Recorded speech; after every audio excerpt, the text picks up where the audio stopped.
Yeah, sorry about that. You probably didn't even realise. No, you don't. Don't know why I'm apologising, but yeah, I just put my hand up on the phone to put it on top of the monitor to do this recording, and drop the whole thing down the back of the computer. I'm not going to put that in the video. Anyway, welcome back to Love 500. Welcome back to the channel, and welcome back to another selection of cars that I'd already done. There's quite a few here. I can't remember how many there are, but there's quite a few. Goes on for 16 minutes. Some really nice ones, some not so nice ones. What you will see from these videos is the damage, pretty much in all of them, is pretty much the same on every car. So if you fancy having a go yourself, watch some of the videos on the channel, watch other people's videos on the channel. Those front panels are easy to change. There's a few tips along the way of how to line stuff up and what have you. Once you've taken that bumper off, you can see the damage. It's all pretty simple to fix. If I can do it, you can do it, trust me. I'm no mechanic. There's a couple of bits in there somewhere. Oh no, it's one's to come. There was a bit of my painting. You wait till you see some of this painting, but that's in future videos. But yeah, I'll look forward to the comments on that when we get to that. So anyway, got a few cars here for you to look at. As I say, hope it's not too repetitive, because there's a lot of similarities between the cars. By the way, where's my hand? You noticed there the Arbath hat. I've got two of those. One's in the Arbath and there's that one there. No, you can't have it. So yeah, so enjoy the video. We'll be back right at the end of the video to just give you a couple of updates on where we are today. So enjoy them, and see you at the end. Car 16, another one in the nice light blue colour. An 11 plate again, as you can see, light front damage, the usual bonnet, bumper, lights. The bumper was held on by a piece of leather string, which was nice. You'll see in a second that also the wing was damaged as well, so I had to take that wing off. The inner wing was fine, as they usually are. You're unlucky if the inner wing gets done. Oh, the picture's a little bit out of order there, because that's with the new bumper on all finished. So as you can see there, that front panel was pushed a long way back. You'll see in the next one how far it was pushed back, but it was right touching the heat shield there for the manifold. And if you look at the oxygen sensor there, you can see it's all bent, so that all had to be replaced. And I think the fan had to be replaced as well, because that was broken. So once you get the front panel off, you can see it hadn't actually done that much damage to that silver heat shield for some reason. And there it is, all finished and up for sale. Again, a relatively simple repair.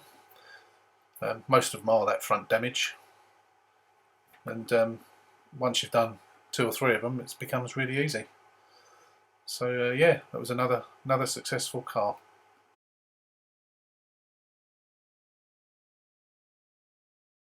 And this was car 17, another 11 plate. This is another one from Copart. First pop, I think this was, that I bought. I can't remember what I got this for, but I got it relatively cheap. There wasn't a massive amount wrong with it, but that what was wrong with it, which actually looks worse than it is. That door skin, as you can see, has been pulled right back, and the wings obviously mullered as well. So it was quite an easy job to get the new door on there. The only problem was the hinges were damaged, so those hinges needed to be replaced, which wasn't as easy as you might think, because the bolts are done up from the inside on one of the. There's 2 bolts that hold each hinge on, and one of them on each is done from the inside, so it was a matter of drilling it out and putting new ones in. It was a nightmare, but I got there in the end. There was a bit of a learning curve, but we got there. So yeah, so we put the new door on. As you can see, that top hinge there, you can see it's bent, just about to see it, and obviously a new wing went on, and there it is, all finished. Again, up for sale in the usual place that I take the cars to take photographs to put them up for sale, as I can get these aerial shots. So yeah, that was that one, car number 17.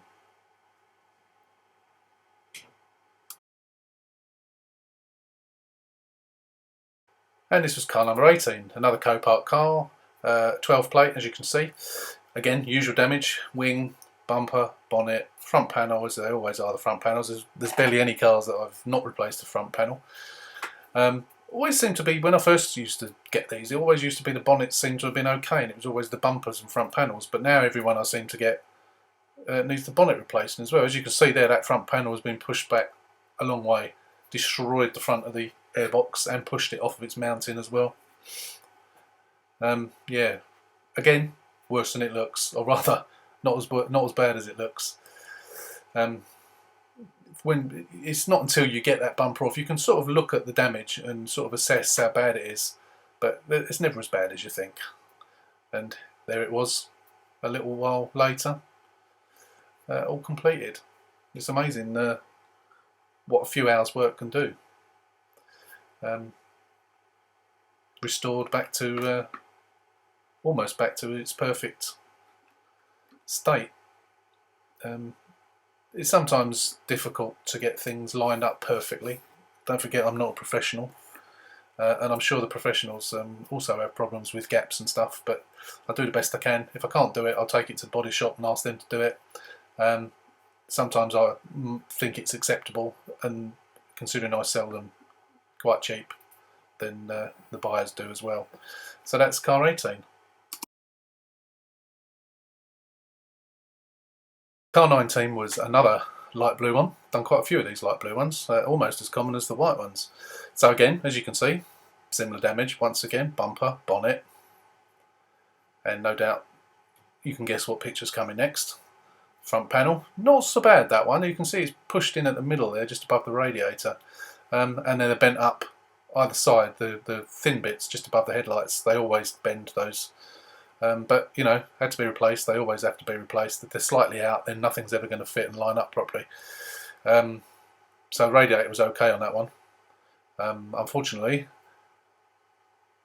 the airbags weren't so lucky. So windscreen, all the airbags out again. Again, you know, this doesn't faze me doing these anymore. It just takes me 2/3 of a day, something like that, like maybe 5 or 6 hours, if that. Probably about 5. Yeah, probably about 5 hours to get them out and get the new ones in.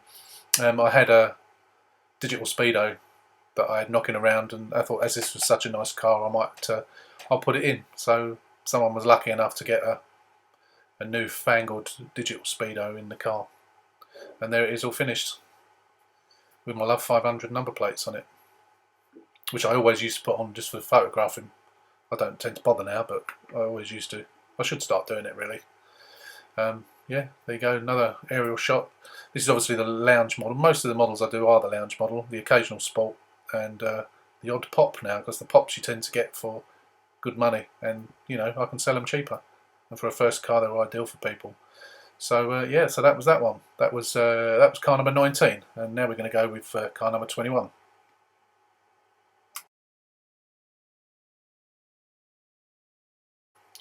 Car number 21, no airbags gone on this one. As usual, bonnet, bumper. It's becoming very samey, this, isn't it?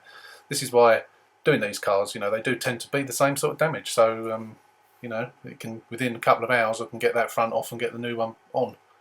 If I've got the parts available, then so much better. I can almost finish the car in one day sometimes.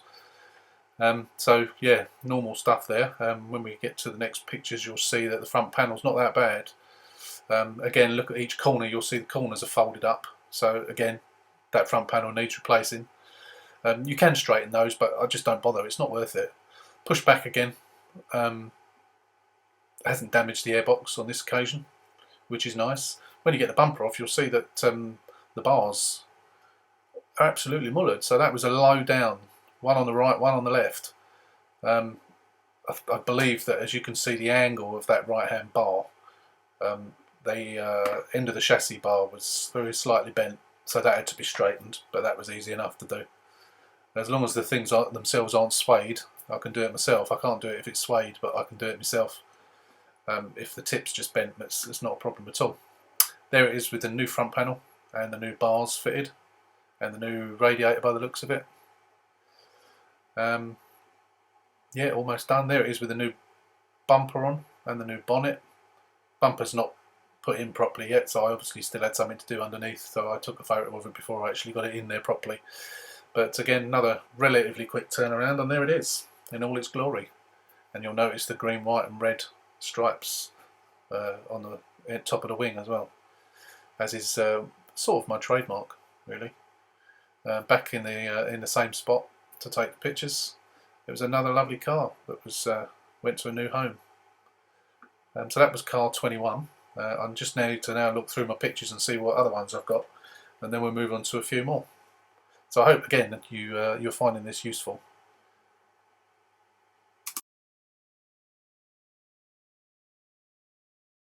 So this was car number 22, a really nice shiny red lounge. I think it was a lounge, yeah, it was a lounge. And it had, yeah, like what I thought was light front damage. It had done 39,000 miles, but when you look at the damage in a bit more detail, you'll see why I made the decision that I did make on it. As you can see, that wing is folded inwards there, and it has also folded the corner of the inner wing in, which can be replaced. It had also bent up the actual engine compartment of the car,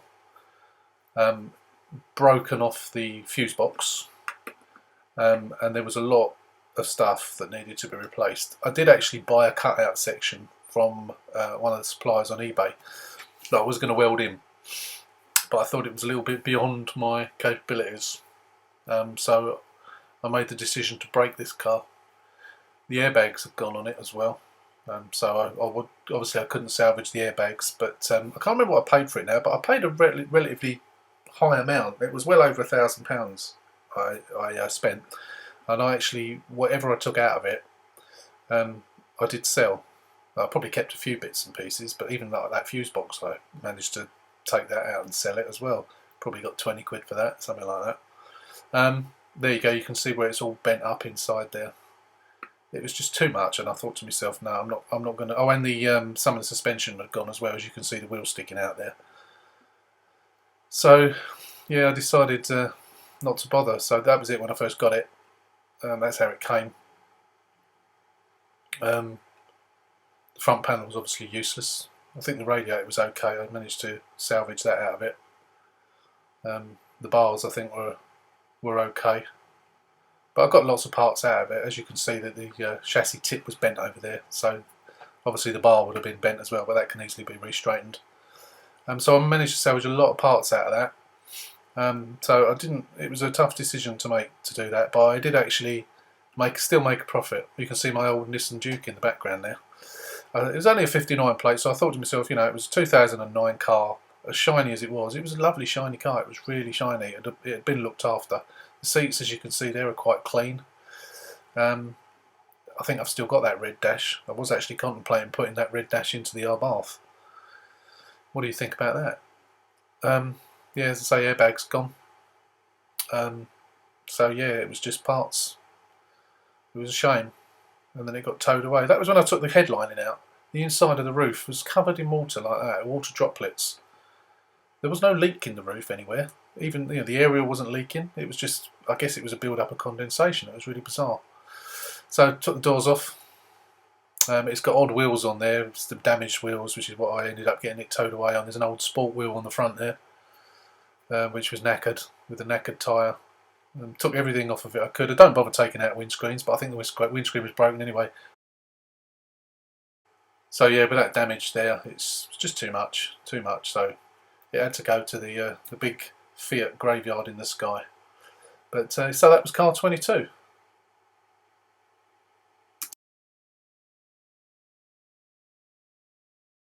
Car 24 was yet another white one.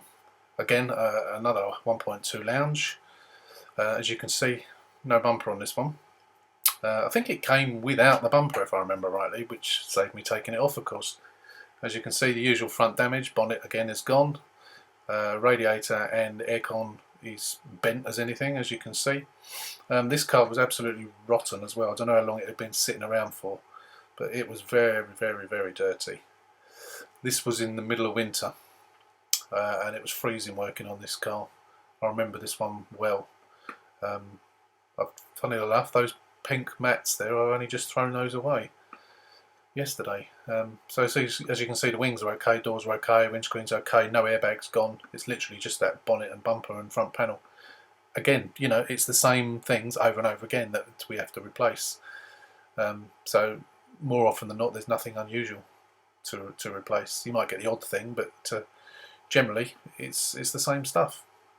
So I always manage to get the front panels. I tend to buy them new ones now rather than second-hand ones, and the pattern ones are fine. And if you're worried about buying a pattern front panel, they're absolutely fine. Don't have a problem with them at all, and they're a fraction of the price. As you can see, as I said, middle of winter. I'm not sure which month it was, but you can see there it was deep and crisp and even, and I had to abandon it in the end. So that was it, almost finished. As you can see, the bumper doesn't quite fit there properly, but I obviously hadn't done the bolts up on there. I haven't got a picture of it completely finished. You'll notice there's one on the drive next door. That was a previous one that I sold to my neighbour as well. So that was car number 24. So the last one for now is car 29. This was bought on eBay from someone down on the south coast. I bought 3 or 4 cars from him. As you can see, there's not much wrong with this one, and I just loved the colour of it. It needed a new bumper, and all the airbags had gone, and seat belts as well. So that all had to be replaced. But it was just a really nice car. I can't remember what the mileage was, and I remember it was up for, I think it was up for £1,150, and I had a cheeky offer of £950, and he accepted it. So yeah, it was a really nice car.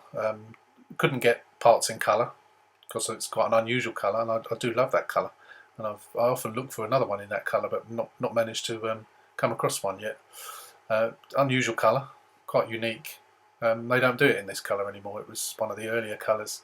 Can't remember what it's called, but I don't know about you, but I think it looks really nice in that blue. It's blue metallic. So as you can see, it's really clean, apart from the obvious at the front, and obviously the airbags.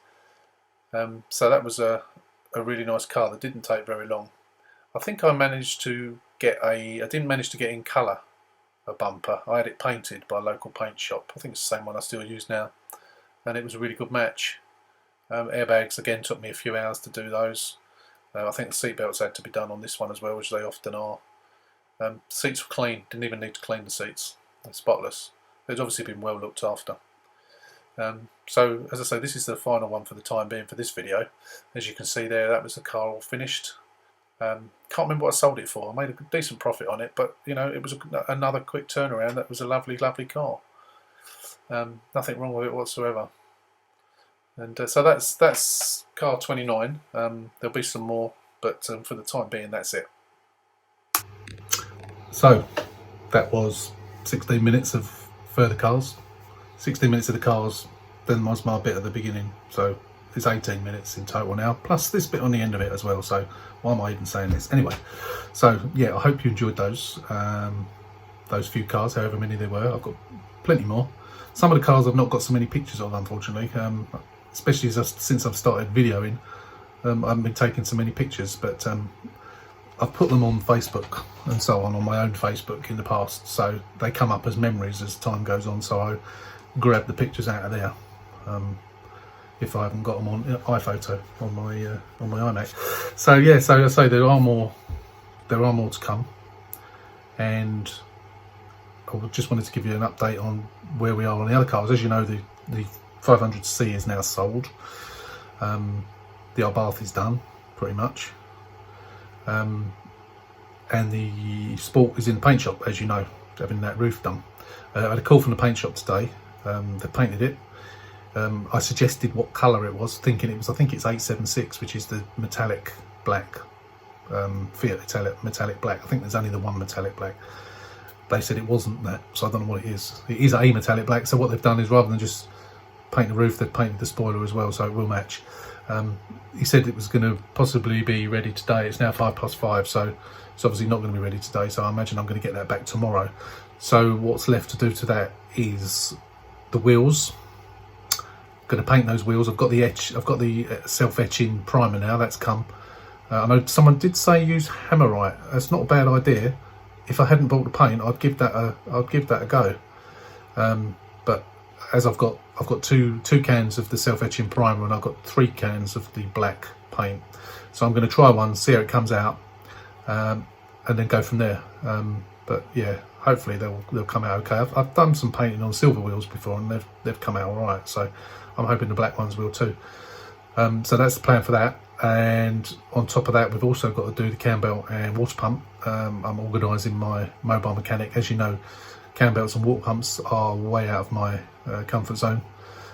So I let the professionals do that. So my mobile mechanic, who lives around the corner, will be coming hopefully next Friday. That'll be Friday the 12th of June, to do that. And then it just leaves it to be MOT'd. So it has got an MOT, but I'm going to stick a new one on it. I'm not sure when it runs out. Can't remember. It's got quite a long MOT on it, I think. But I always get, or more than likely, normally get a new MOT on the cars anyway. I like to make sure there's nothing else wrong with them, I suppose, if nothing else. So yeah, that's all there is to do on that one, and give it its final clean up really. So wheels, cam belt and water pump, obviously the accessory belt as well, or whatever you call it, that gets done at the same time. Can't remember about the service history on that one off the top of my head. I've got a feeling I've still got to track that down, or have I got it? You know what, I really can't remember. Let me think. No, I have got it. That was the young lady that I managed to track down on Facebook, and she sent me receipts and what have you. So I've still got to fill in a service book, but using obviously the dates and whatever she's given me already, and because I haven't physically got a book from her, a service book, so I'll just be stamping up a blank one, and then any missing holes there, I'll go to the original supplier of the car. I'll find that out from Fiat Customer Services, and then I'll be giving them a call and see if there's any services I don't know about, and then that will be going up sale. Nothing else in the pipeline at the moment, although there is one up in Chester tomorrow that one of our viewers, Hours, told me about today. He often tells me about cars before I've even seen them. So what you so I might be bidding on that one tomorrow, but I'm waiting to find out whether you're allowed to pick the cars up yet or not, rather than just having them delivered. Because if you can't pick them up, then it's just going to be too expensive for Copart to deliver it. So that's it for now anyway. So that's the update on that. So again, thanks for watching. There'll be another compilation of some cars in the next few days. Don't forget to like, share and subscribe. Get that figure up to 1,000. Until next time, laters.